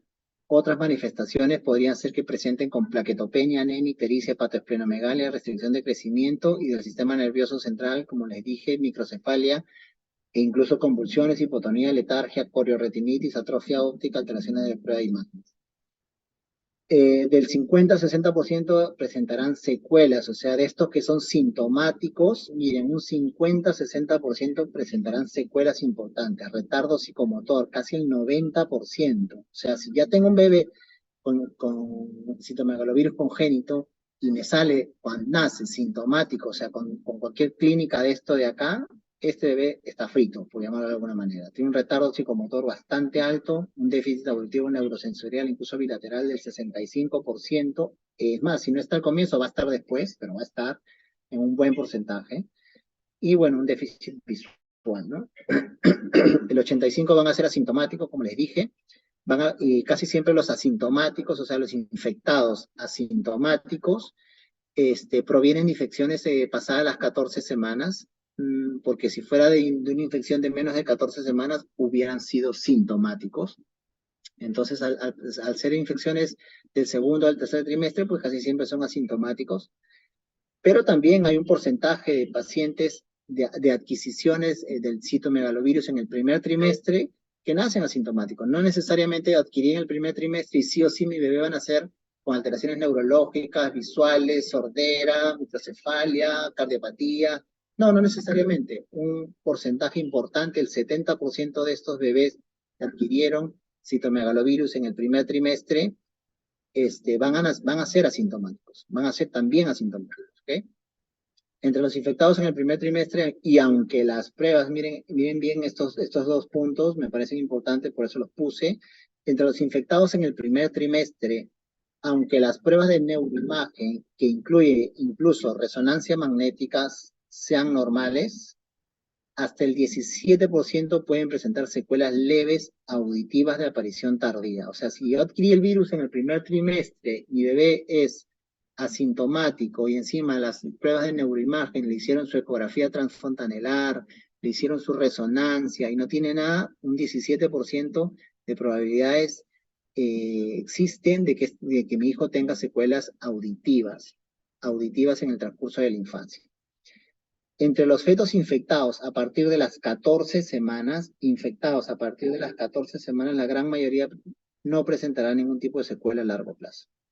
Entonces, los asintomáticos son la gran mayoría, son el 85%. Dentro del primer trimestre, que adquirieron el primer trimestre, el 70% incluso van a ser también asintomáticos, pero el hecho de que sean asintomáticos no los excluye de que tengan alguna complicación a futuro. Como vemos, hasta un 17% de estos asintomáticos, pero en el primer trimestre, van a tener alguna secuela auditiva a futuro. El diagnóstico de la infección materna por citomegalovirus, igual, es a través de IgG, IgM, saber que la IgM no se negativiza hasta incluso pasados los 12 meses, por eso que acá pongo puede persistir más de 12 meses. Por esta razón es que se tiene que pedir la avidez de la IgG, que es muy parecido a lo que vimos en las diapositivas anteriores con otra enfermedad. Y acá determinamos la avidez, ¿no? Si es una avidez baja, la infección tiene menos de 12 semanas, si es intermedia, pues estamos en el limbo, y si es alta, tiene una infección de más de 12 semanas. Acá es lo mismo, serología, IgM, IgG positivas. Acá básicamente les he puesto ejemplos, ¿no? Una IgG, una IgM positiva no confirman la infección. Recuerdan que la IgM puede mantenerse positiva, por ende tengo que pasar a la avidez. Tengo que pasar a la avidez de la IgG. Una IgG positiva, una IgM negativa, eso quiere decir que una infección pasada hace más de 2 o 3 meses. Esta puede negativizarse mínimo en 2 meses. Mínimo en 2 meses. Por ende, si ya está negativa, esta paciente por lo menos hace 2 meses ha tenido la infección. 2 meses hasta más, pero menos de 2 meses no, porque en menos de 2 meses todavía la IgM debería estar positiva. Por ende, si ya me sale la IgM positiva y la IgM negativa, por lo menos 2 meses de infección tienes. Libre de infección tienes. Y bueno, también se puede hacer el PCR en sangre materna, pero no es lo que se estira mucho hacer. Se dice que se persiste positivo en sangre materna durante un mes y en las recurrencias. Por ende, no nos permite diferenciar mucho si es agudo, si es recurrente. Más se trabaja con la serología. La IgG, la IgM y la avidez de la IgG, que es lo mismo que ya les mencioné de la diapositiva. Esto lo puse porque básicamente el ejemplo que les di hace un rato, ¿no? Una IgG positiva con una IgM negativa no me descarta la infección porque recuerda que la IgM se puede negativizar con 2 o 3 meses. Por ende, si tengo 5 meses, puede que ya la IgM esté negativa y la infección haberse adquirido a los 2 meses, porque esto tarda 2 o 3 meses en negativizar. Por ende, esto no nos descarta la infección congénita fetal, no nos las descarta, ¿ok? Y el diagnóstico de infección materna no primaria, o sea, una reactivación, es muy difícil de hacer. La guía lo menciona como prácticamente imposible de diagnosticar. ¿Por qué? Porque la serología es poco útil, porque la IgM se positiviza en muy rara vez, muy rara vez. La viremia es casi fugaz, por ende no puedes detectarla ni con PCR. Por tanto, el diagnóstico de reinfección o reactivación es muy difícil. Se ha de valorar también la posibilidad en los casos de anomalía ecográfica, llámese, tengo una microcefalia y tengo una cardiopatía, y me sale la IgG positiva y la IgM negativa, podría yo valorar que podría tratarse de una reinfección también. Es una de las posibilidades. No son casos especiales, son 2 casos especiales que hay que tenerlos en cuenta. Pero básicamente es con serología, con IgM, con IgG y con la avidez de la IgG. El PCR no se estila hacer. Acá más o menos cómo van cursando las inmunoglobulinas. La IgM tiene un pico y luego empieza a descender. Ya les dije que a las 2 o 3 meses ya prácticamente sale negativa. Aunque en algunos casos, como les digo, puede persistir y llegar hasta casi un año de ser positiva. Por eso es que tenemos que usar la IgG, la avidez de la IgG. Y acá está de nuevo lo que ya les había mencionado con la IgG. El diagnóstico del feto, ¿cómo lo hacemos? A través del líquido amniótico. El PCR del líquido amniótico tiene una sensibilidad del 92 y una especificidad del 98%. En el citomegalovirus sí se hace a las 6-7 semanas y después de las 21 semanas. O sea, tenemos que esperar que hayan 6-7 semanas de infección materna, el cuadro agudo materno. Esperar ese tiempo, no hacerlo antes porque si no nos va a salir falsamente negativo. ¿ok? Y siempre pasar las 21 semanas. En quienes, en sospecha serológica de infección materna, o sea, si trabajamos con la serología, una positividad de la IgM y la IgG y una avidez baja de la IgG, y marcadores ecográficos de afectación fetal, pues, ¿no? Acá, de nuevo, cómo se diagnostica a través del PCR viral del líquido amniótico, las sensibilidades, las especificidades y cuándo se hace. Posinfección materna y pasar las 21 semanas. Marcadores ecográficos, un poco para mencionar la neurosonografía, la ecografía en el ámbito de la medicina fetal ha crecido mucho, así que ha mejorado mucho al nivel de acercarse mucho a la resonancia magnética, pero obviamente esto es una curva de aprendizaje. Acá en Perú todavía la neurosonografía está quizás empezando a desarrollarse. En otros países quizás ya están un poco más desarrollados en esta, pero a futuro yo creo que va a ser un examen bastante importante e incluso que puede darle batalla a la resonancia magnética, ¿no? Que se tiene que hacer pasar las 32 semanas. Pero siempre que hay sospecha de citomegalovirus, siempre de inmediato saber que la afectación neurológica es uno de los parámetros a buscar y esto se hace a través de neurosonografía y a través de resonancia magnética. ¿Qué marcadores ecográficos acá los podemos diferenciar? En marcadores de mal pronóstico y marcadores de pronóstico incierto. Los marcadores de mal pronóstico, que hay una ventriculomegalia muy severa se llama cuando es más de 15 milímetros, que hay hidrocefalia, aunque en realidad el diagnóstico de hidrocefalia es un diagnóstico postnatal. Hay que medir el líquido cefalorraquídeo y determinar las presiones del líquido cefalorraquídeo para determinar hidrocefalia. Lo que nosotros ecográficamente podemos hacer es medir el ventrículo y determinar ventriculomegalia, pero no hidrocefalia. La microcefalia sí se puede hacer, se lleva a Z-scores, la desviación es estándar y se calculan los Z-scores. El aumento del espacio suprarrenal también, la génesis del cuerpo calloso se puede ver por ecografía, el cerebelo hipoplásico, claro que se puede hacer, se mide el cerebelo y se determina.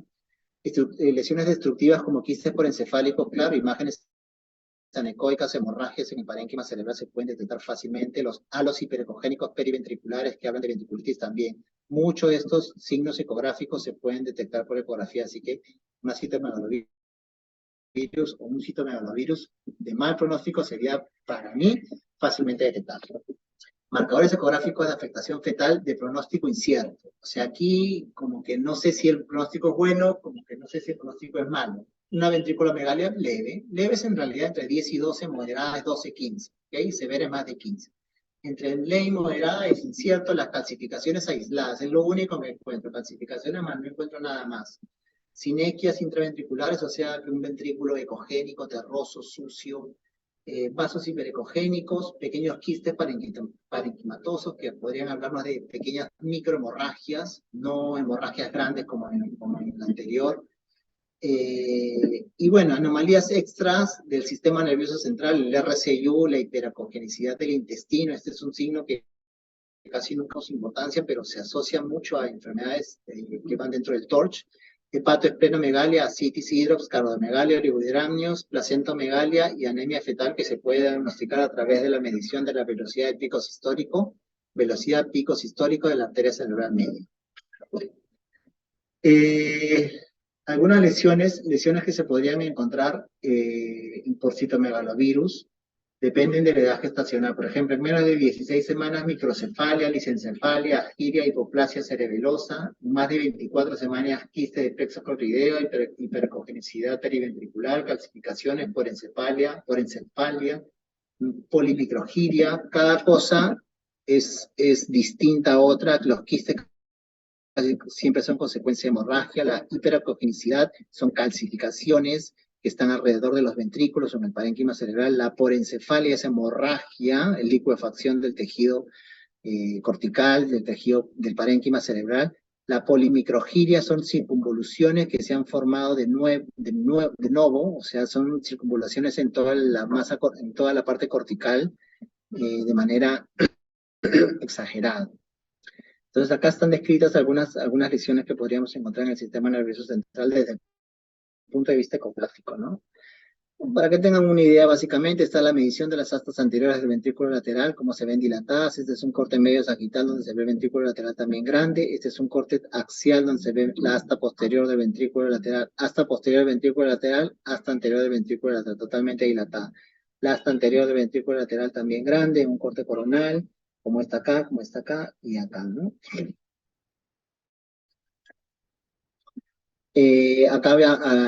Básicamente lo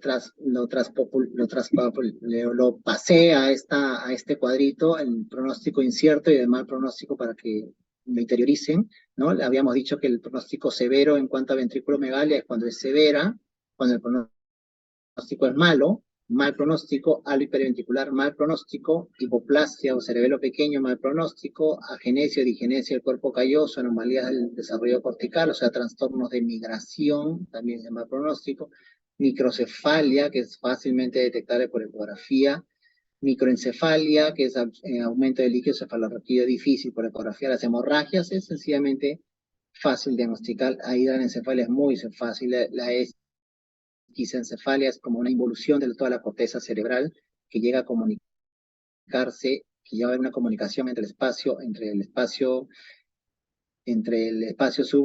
subaracnoideo con los ventrículos. Bueno, y las secuelas de estas lesiones van a ser una discapacidad intelectual, un coeficiente de menor de 85, un retardo psicomotor, parálisis cerebral, hipoacusia y estrabismo. Entonces, como ustedes ven, en realidad en citomegalovirus, ecográficamente se pueden hallar varias cosas, principalmente el sistema nervioso central, y esta va a ser cuando ocurre la infección en el primer trimestre, pero como por suerte, la transmisión, la infección es baja en el primer trimestre, para suerte nuestra, ¿no? Acá también les puse este cuadro, me pareció bueno ponerlo, porque no solamente habla del citomegalovirus, sino que, por ejemplo, en quienes podemos encontrar CIR, o sea, retardo de crecimiento intrauterino, y acá vemos en qué patologías, ¿no?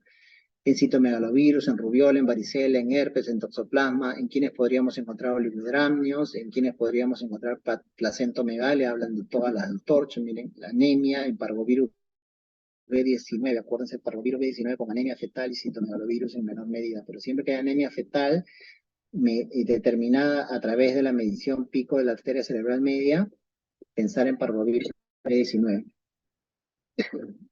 Bueno, vamos a correr un poco porque les dije que era un poco extensa la exposición. Ya nos faltan un par de enfermedades más, pero vamos a tratar de correr, ¿ya? Entonces el tratamiento ya lo van a buscar, pero es básicamente con valaciclovir.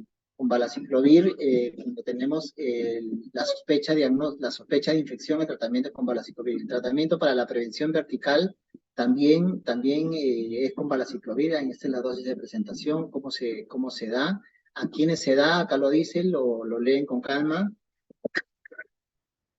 El tratamiento del feto infectado, aquí sí hay un tema que quizás se lo menciono, no hay evidencia que el tratamiento del feto infectado disminuya la afectación del mismo, así que, pero no hay una evidencia del todo concluyente para que no se haga, así que por ahora se da, cuando uno determina hace el PCR, el líquido amniótico, y determina que está positivo, pues empieza el tratamiento con valaciclovir a la misma dosis, siempre y cuando haya lesiones fetales, pero de pronóstico incierto.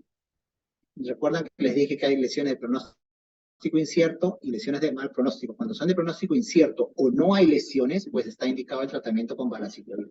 Porque cuando hay afectación grave, o sea, afectaciones fetales de mal pronóstico, ya no vale la pena dar tratamiento, ya no tendría utilidad. Realmente no se ha demostrado que el tratamiento mejore algo la sobrevida de estos fetos. El pronóstico es malo. Entonces, dar tratamiento a aquellas que tienen lesiones de pronóstico incierto y en aquellas donde no tienen lesiones, pero están positivas al PCR del líquido amniótico. Varicela zoster es el tercer virus de la familia Herpes viridae, saber que se transmite por vía respiratoria a través del contacto de las lesiones vesiculares, se transmite por vía placentaria también. Esto es un poco de cómo se presenta la clínica de la varicela, es una erupción cutánea maculopapular vesiculosa, el periodo de incubación es entre 13 a 17 días, y es básicamente contagiosa 2 días antes del brote hasta 7 días después del brote. Ese es el tiempo en donde nosotros no debemos estar en contacto si es que no estamos inmunes para varicela, si es que nunca nos ha dado porque es altamente contagiosa. Como acá lo dice, máxima contagiosidad 2 días antes de la erupción hasta 5 días después del brote. Es el tiempo en donde también tenemos que evitar el parto, porque ahí es donde el bebé se puede contagiar. El herpes zóster es la reactivación de la varicela zóster, latente. Una persona con herpes zóster, también en una paciente una paciente inmunonegativa, o sea, en una paciente que no ha hecho varicela nunca, le podría dar varicela. De hecho que sí, la podría contagiar. Recordar que es la varicela, simplemente que la reactivación se le llama varicela, se le llama herpes zóster. Pero un contagio de varicela zóster por un contacto con herpes zóster, por lo general no presenta riesgo de transmisión vertical. Acá vemos un cuadro donde vemos también cómo es la transmisión en la varicela. Acá el punto de corte básicamente son las 20 semanas, menos de las 12 semanas, el riesgo de afectación es de 0.1 a 1%, es bajo realmente. Conforme avanzan las semanas, el riesgo de afectación incluso es más bajo. Así que no tenemos mucho problema con el tema de la varicela porque el riesgo de afectación en el bebé es bajo, a diferencia de las otras enfermedades, como vimos en la toxoplasma, que la afectación era alta, en el citomegalovirus, que la afectación era alta.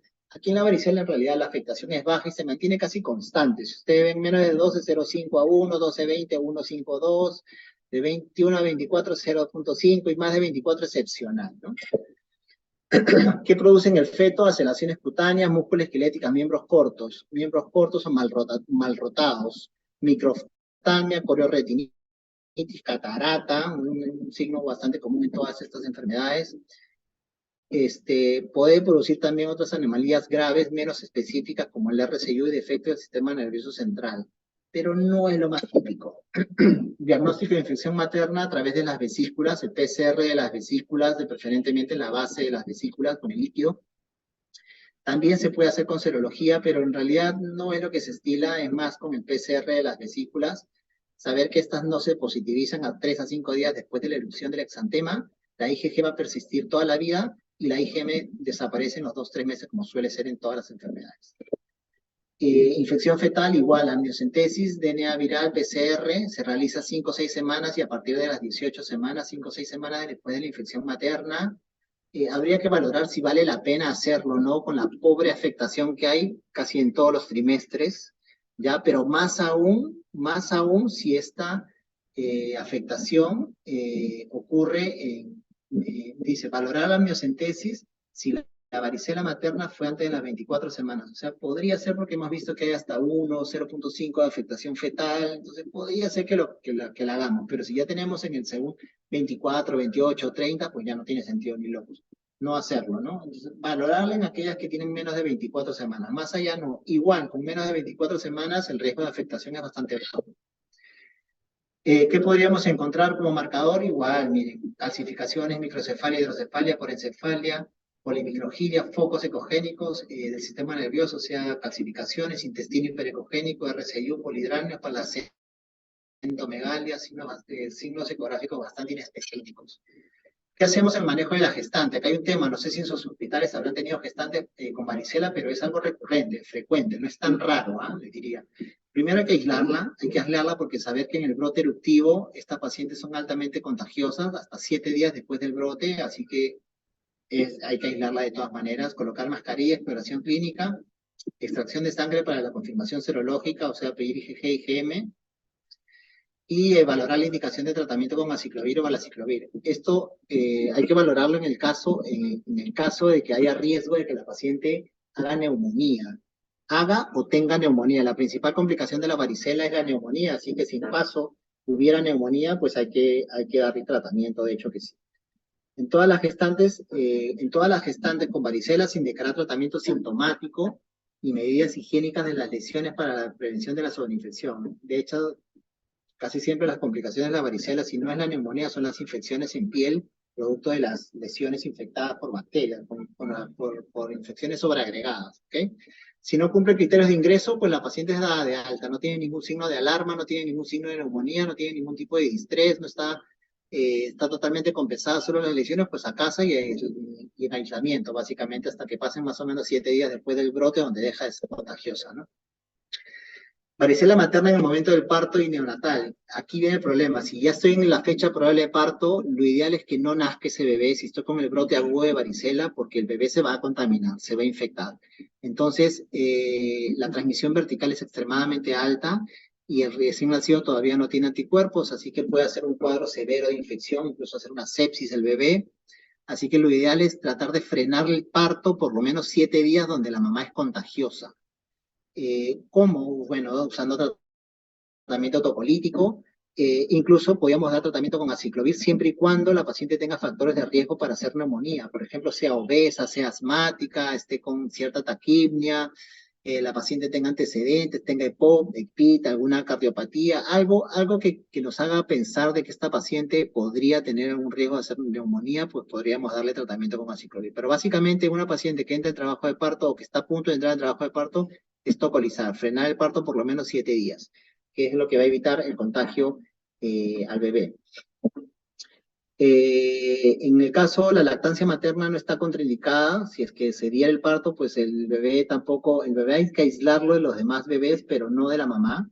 Así que, nada, si es que se dio el parto, obviamente ese bebé tiene que ser evaluado por el equipo de neonatología y saber que es altamente probable que se haya contagiado, pero que tienen que ya darle sus cuidados del caso. Para no necesita aislamiento de la mamá, puede estar en alojamiento conjunto, ¿no? Se puede también dar globulina. Esta no es la vacuna para la varicela, son las globulinas en aquellas pacientes que han sido expuestas a un contacto epidemiológico, y esta va a ser efectiva siempre y cuando se den dentro de los 3 o 4 días post contacto. Esta inmunoglobulina no tiene virus, tiene inmunoglobulinas y son transitorias, van a durar más o menos 3 semanas, así que si yo tengo un contacto y después de 3 semanas tengo otro contacto, pues me tengo que volver a poner la globulina. ¿Vale la pena o no vale la pena? Vale la pena en la medida, en el tiempo, ¿no? Si yo tuve mi contacto en las primeras 20 semanas o primeras 24 semanas, como menciona la guía, pues valdría la pena, pero si fue más allá, pues ya no, porque sabemos que la afectación fetal también es bastante alta. Las complicaciones, como les dije, la neumonía ocurre frecuente. Es más, nosotros hace poco hemos tenido una mortalidad por varicela, justamente en una paciente que hizo un cuadro de neumonía, ¿no? Aquí está cómo se trata, cómo se diagnostica. Bueno, eso. La vacunación está contraindicada en el embarazo, es un virus atenuado, así que no se vacunan durante el embarazo, pero se ha visto que han habido casos donde se ha vacunado a personas que no sabían que estaban embarazadas, y igual no se determinó que haya habido afectación congénita, pero a pesar de eso, en ningún caso está indicado la interrupción del embarazo. Si hubo una vacuna de manera inadvertida y no se sabía que estaba en el primer trimestre de embarazo, pues nada, el embarazo sigue y hay que tenerlo como antecedente y buscar alguna sospecha detectable por ecografía, ¿no? Pero en sí, la vacuna de la varicela está contraindicada con el embarazo. Lo que se colocan son globulinas cuando hay exposición, pero no es virus. Esta es la vacuna con virus atenuado, esta es la que está contraindicada. Y para terminar, el herpes simple, rápidamente, porque deben estar aburridos. El herpes 1 y 2 son el herpes que se contagia básicamente desde la infancia. El herpes 1 se contagia principalmente en la etapa de la niñez, de la adolescencia. El herpes 2 cuando comienza la vida sexual.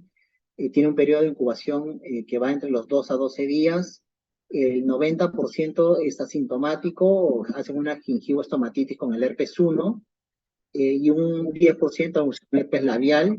Saber que en el adulto, miren la cero prevalencia en el adulto para el herpes 1, o sea, casi todos ya hemos tenido herpes, el 60-75%, o sea, 3 de 4 adultos ya tienen herpes 1 y casi el 30% tienen herpes 2. Esto es bueno en la medida de que el problema en el herpes es la primoinfección en el final del embarazo.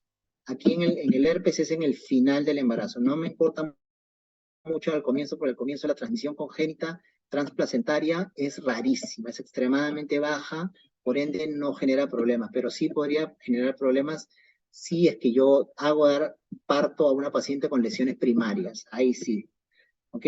Entonces, la transmisión vertical del virus en el momento del parto puede producir una infección neonatal muy grave, en el momento del parto. Con el virus del herpes, recuerden, en el momento del parto. Estas son las formas en las que puede presentarse un herpes genital primario, un primer episodio de herpes genital no primario, una infección de herpes recurrente.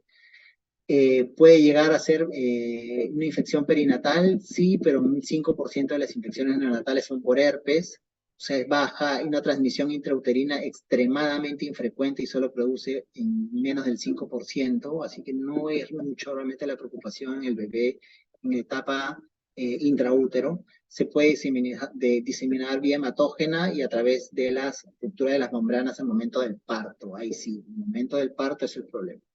Si es que esto ocurriera en el feto, puede producir lesiones cutáneas, oculares y del sistema nervioso central, y principalmente por el herpes 2.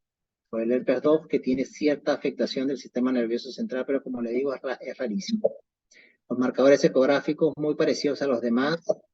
El herpes neonatal ascendente durante el trabajo de parto es en el 85% de los casos. Ahí ven cómo la amniorexis, o sea, durante la ruptura de las membranas, el herpes 2, principalmente el 2, entra a la bolsa amniótica a través de las secreciones maternas infectadas, ¿no? El riesgo de infección neonatal va a ser en relación al herpes. Si es un herpes genital primario, miren, la infección puede ser hasta un 50%. Si es un primer episodio de herpes genital no primario, o sea, la primera vez que me da herpes 2, pero ya me había dado herpes 1, la primera vez que me da herpes 2, tengo el 33% de probabilidad de infectar a mi bebé. Y si es una recurrencia, porque ya saben que cuando uno le da herpes le puede salir una vez, dos veces, cada vez que entramos en estrés nos puede salir brotes de herpes. Si es una recurrente, la transmisión es del 1 al 3%. ¿Ok? Entonces el problema es en el herpes primario y en el momento del parto, básicamente.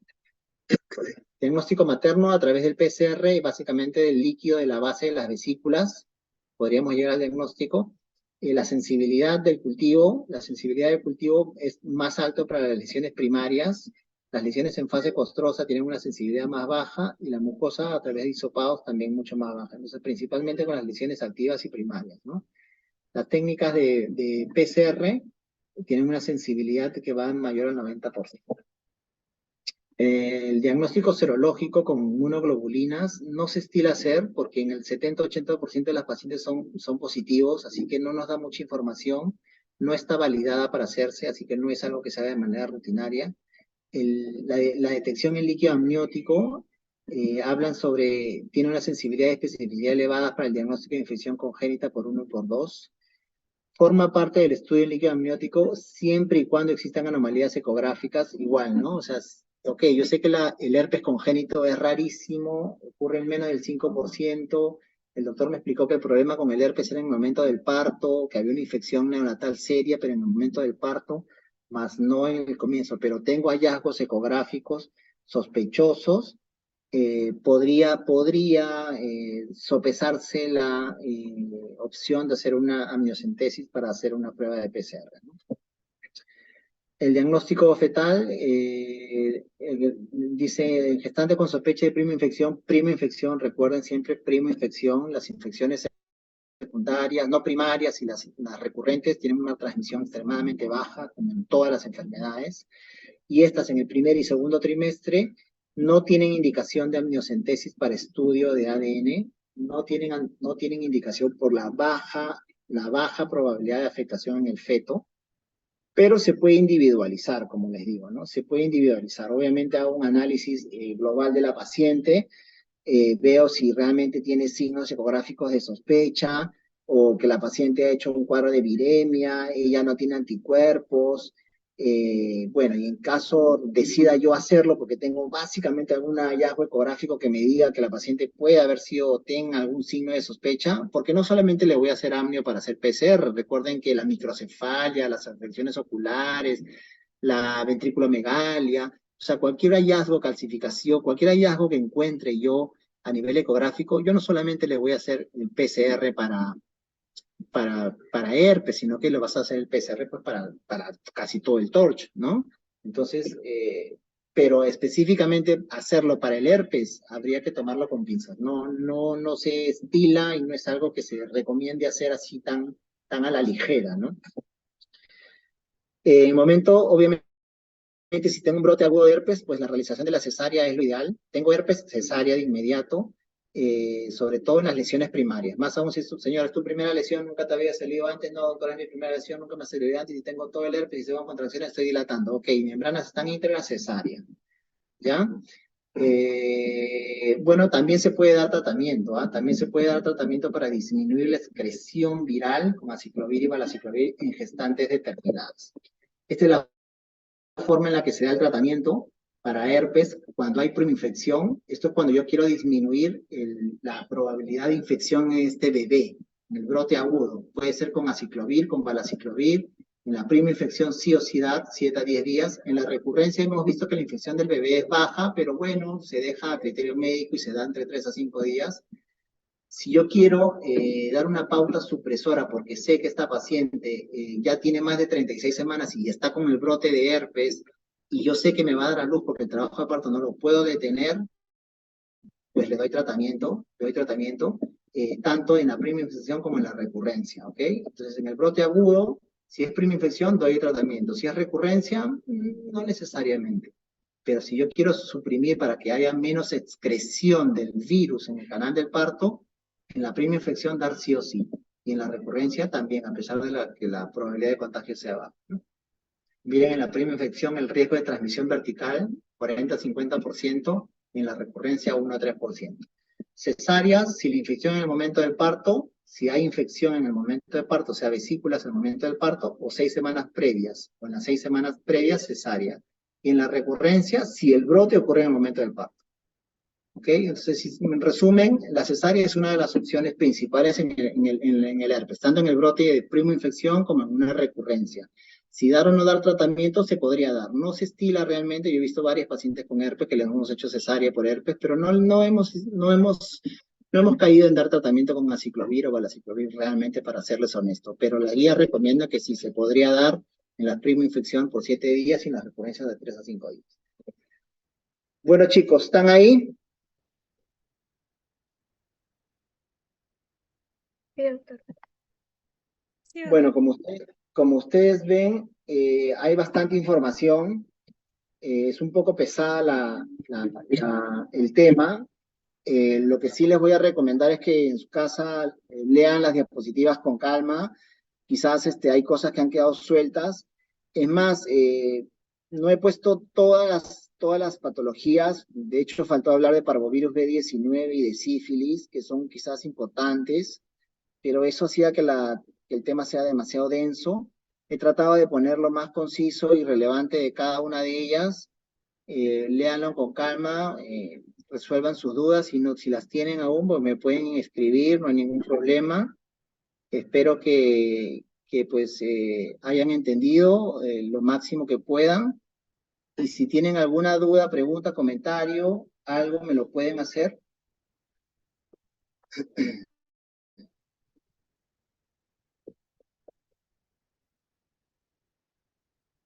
Gracias, doctor. Doctor, ¿me